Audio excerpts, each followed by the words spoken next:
اب آج کا میرا موضوع ہے شہادت علی رضی اللہ تعالیٰ عنہ۔ اصل میں حضرت علی رضی اللہ تعالیٰ عنہ کی شہادت بھی اسی الفتنۃ الکبریٰ کا تسلسل ہے، وہ جو عبداللہ ابن سبا کا پیدا کردہ عظیم ترین فتنہ تھا، اسی کا ایک نتیجہ حضرت علی کی شہادت بھی ہے، لیکن وہ بات ذرا تفصیل سے سمجھنی ہوگی، اور اس کے لیے میں ممنون احسان ہوں۔ حال ہی میں ایک کتاب چھپی ہے، ڈاکٹر سید رضوان علی ندوی، وہ محقق ہیں تاریخ کے، انہوں نے بڑی تاریخی تحقیق کے بعد جو باتیں بیان کی ہیں وہ میں آپ کے سامنے رکھ رہا ہوں۔ عرب میں جنوب مغرب کی کونے میں، جہاں یہ یمن بھی آباد ہے، اس کے اوپر نجران ہے، اسی علاقے میں یمامہ کا علاقہ کہلاتا ہے۔ یہاں ایک قبیلہ آباد تھا، بنو تمیم۔ یہ جو لوگ تھے بڑے کرخت مزاج، جنگجو، اکھڑ، ضدی، اور جس بات کو ایک دفعہ مان لے اس پر اڑ جانے والے اور مر مٹنے والے۔ یہیں سے فتنہ پہلا اٹھا تھا، سب سے بڑا جو نئے جھوٹے نبی کھڑے ہوئے تھے ان میں سب سے بڑا تو مسیلمہ کذاب تھا، یہی تو علاقہ تھا، اور اس کے خلاف اس فتنے کی سرکوبی میں کتنے صحابہ، 1200 صحابہ ایک جنگ کے اندر شہید ہوئے، جن میں 500 جو ہیں وہ حفاظ تھے رضی اللہ تعالیٰ عنہ اجمعین۔ تو یہ لوگ جو یہ تھے بڑے زوردار تھے۔ اس قبیلے کے بارے میں حضرت عمر رضی اللہ تعالیٰ عنہ نے ایک بڑی عجیب حکمت عملی اختیار کی، ان کو وہاں سے اکھاڑ کر اور ایران کی سرحدوں پر آباد کر دیا، اب جہاں پر جہاد ہو رہا تھا، تاکہ ان کے اندر جو یہ جنگجوئی ہے یہ اب اس مقصد کے لیے استعمال ہو، اب وہ دارالاسلام کی توسیع کے مقصد کے لیے استعمال ہو، اور وہ ہوئی۔ حضرت عمر نے 2 چھاونیاں بنائی تھی رضی اللہ تعالیٰ عنہ، کوفہ اور بصرہ، کیونکہ ظاہر بات ہے کہ اب جو اسلام کا دائرہ پھیل رہا تھا اور اسلامی حکومت پھیل رہی تھی، اور زیادہ تر جو ہے مشرق کی طرف پھیل رہی تھی، ایران اور خراسان وغیرہ کی طرف، تو اب مدینے سے اس کا کنٹرول اتنا آسان نہیں تھا، فاصلہ تھا، تو چھاونیاں بنائیں تاکہ یہ اس سرحد کے اوپر یہ موجودہ مرکز رہے، یہاں فوجیں موجود رہیں، کہیں کوئی بغاوت ہو تو اس کو کچلنے کے لیے وہ قوت فوری طور پر دستیاب ہو سکے۔ یہ لوگ ہیں کہ جو عبداللہ ابن سبا کی فتنے سے سب سے زیادہ متاثر ہوئے۔ ان کی مزاج میں وہ کجی تو تھی نا، حضرت عمر بھی ان کا جو ایک مضبوط کنٹرول تھا انہیں دبائے رکھا ہے، اور ان کا رخ جو ہے ایک دوسری طرف موڑ کر اس سے اسلام کو فائدہ پہنچایا۔ لیکن اس کے بعد جب فتنہ جو آیا یہ عبداللہ ابن سبا، تو سب سے بڑھ کر یہی لوگ اس کے ماننے والے، اور انہی میں سے وہ لوگ تھے جنہوں نے جانیں بھی دے دی ہیں، جنہیں حضرت علی نے زندہ جلایا ہے، اس لیے کہ وہ کہتے تھے کہ علی خدا ہے۔ اے علی تم خدا ہو، تم ہمیں آگ میں جلا رہے ہو، یہ تو تم ہمارا امتحان لے رہے ہو۔ وَلَنَبْلُوَنَّكُمْ بِشَيْءٍ مِّنَ الْخَوْفِ وَالْجُوعِ وَنَقْصٍ مِّنَ الْأَمْوَالِ وَالْأَنفُسِ وَالثَّمَرَاتِ۔ اب وہ اس آیت کو اپنے اوپر منطبق کر رہے ہیں۔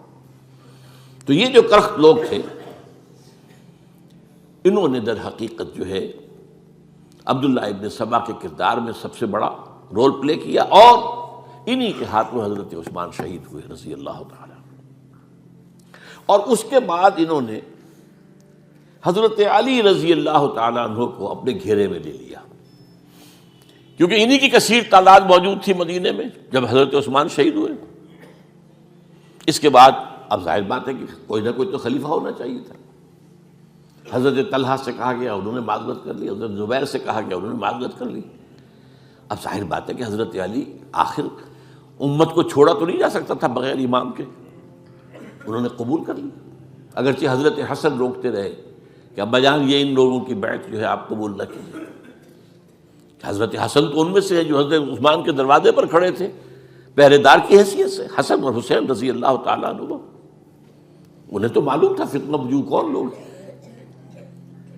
اس کے بعد حضرت علی رضی اللہ تعالیٰ عنہ نے اسی حکمت سے، جس حکمت کے تحت حضرت عمر نے یہ چھاونیاں آباد کی تھیں، دارالخلافہ بھی مدینے سے کوفہ منتقل کر دیا، تاکہ پورے عالم اسلام کو کنٹرول کیا جا سکے اس مرکز کے ساتھ۔ اس کا نتیجہ یہ نکلا کہ اب گویا کہ حضرت علی کے گرد ان لوگوں کا گھیراؤ مکمل، کوفے میں یہی تو آباد تھے، کوفی یہی تو تھے، حضرت عمر نے انہیں لا کے یہاں آباد کیا تھا۔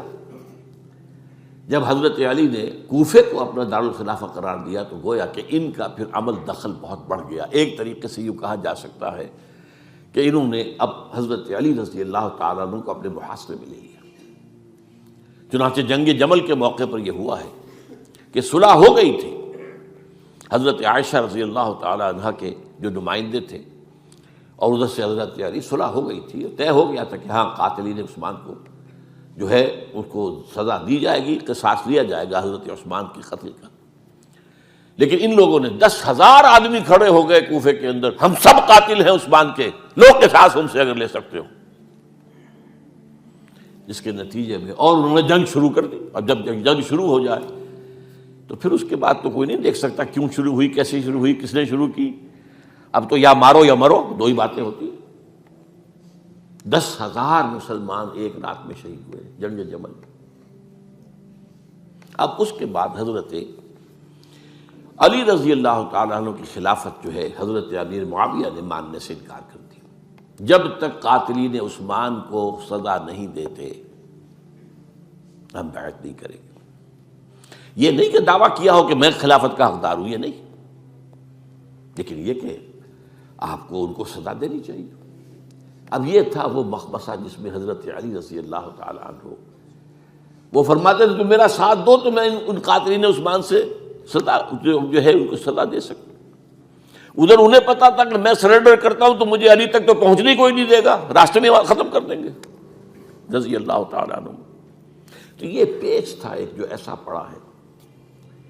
اب اس میں جب حضرت معاویہ اور حضرت علی کے مابین فیصلہ کن جنگ ہوئی، جنگ صفین جسے کہتے ہیں، جس میں 70,000 مسلمان ایک دوسرے کی تلواروں، تیروں، نیزوں سے قتل ہوئے۔ اس موقع پر حضرت معاویہ کی طرف سے ایک آفر آئی، قرآن مجید کو نیزے پر اٹھا کر لوگوں نے کہا کہ یہ خون ریزی بند کر دو، ہم قرآن کا فیصلہ ماننے کو تیار ہیں۔ حضرت علی دیکھ رہے تھے کہ یہ اصل میں میری فتح کو شکست سے بدلنے کا پروگرام ہے، تقریباً فتح میری ہو چکی ہے، لیکن یہ جو طبقہ تھا یہ انہوں نے کہا نہیں بڑی ٹھیک بات کہہ رہے ہیں وہ، مانیے ان کی بات، جنگ بند کی۔ انہوں نے ہی یہی لوگ تھے جنہوں نے مجبور کیا حضرت علی کو کہ وہ تحکیم پر رضامند ہو جائے۔ اس کے بعد تحکیم میں جو معاملہ ہوا، حضرت علی حضرت عبداللہ ابن عباس کو اپنی طرف سے حکم بنانا چاہتے تھے، یہ اڑ گئے نہیں۔ یہ اڑ جانے والے لوگ، اور یہی اصل قوت تھے، وہاں ساری طاقت کوئی نہیں کی تھی۔ تو انہوں نے ابو موسیٰ اشعری کو اپنی طرف سے مقرر، وہ بہت نرم خو آدمی تھے، انہیں بناؤ۔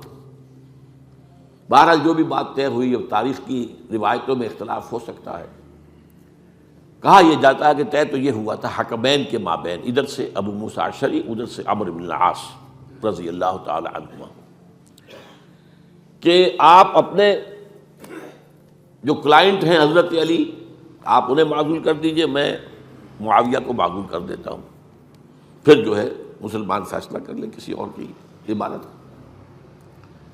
انہوں نے کھڑے ہو کے کہہ دیا میں علی کو معزول کرتا ہوں، اور عمرو بن العاص نے کہا کہ میں معاویہ کو قائم کرتا ہوں۔ اب یہ ہے روایت، واللہ عالم اس میں کتنا سچ ہے کتنا جھوٹ ہے، میں کوئی مورخ نہیں ہوں، میں کوئی تاریخ کا محقق نہیں ہوں۔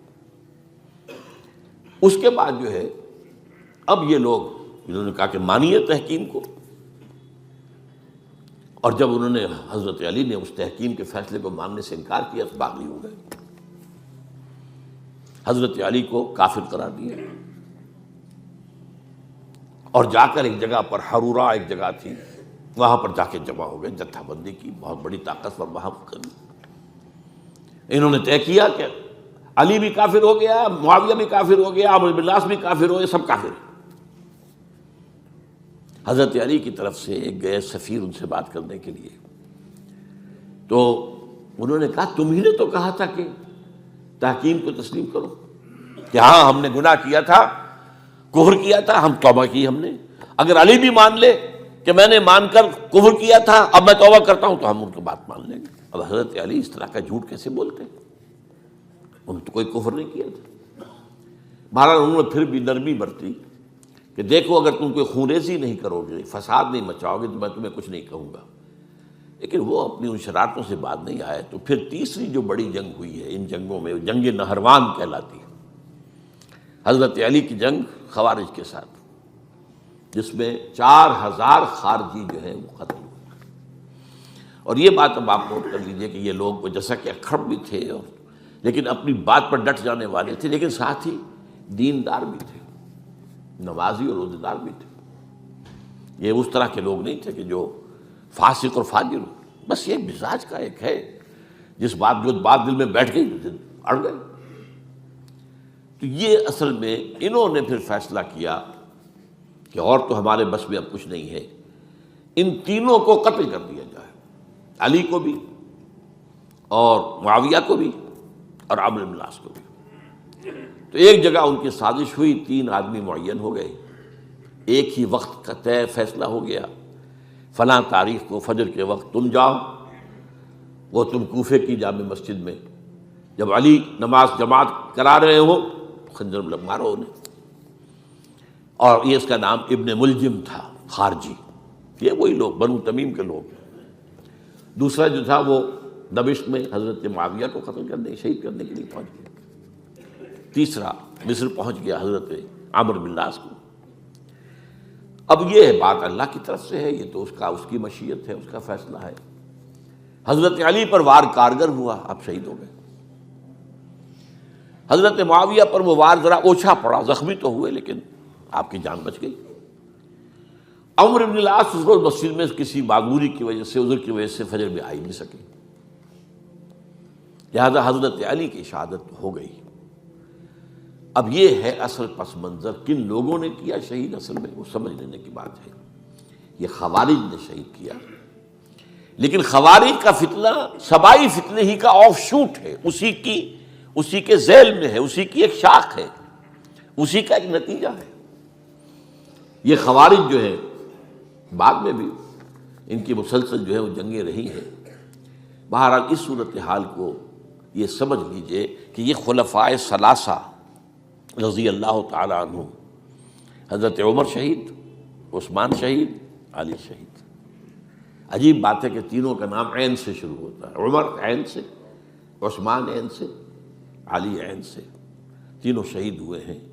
لیکن یہ کہ یہ ہے تاریخی پس منظر۔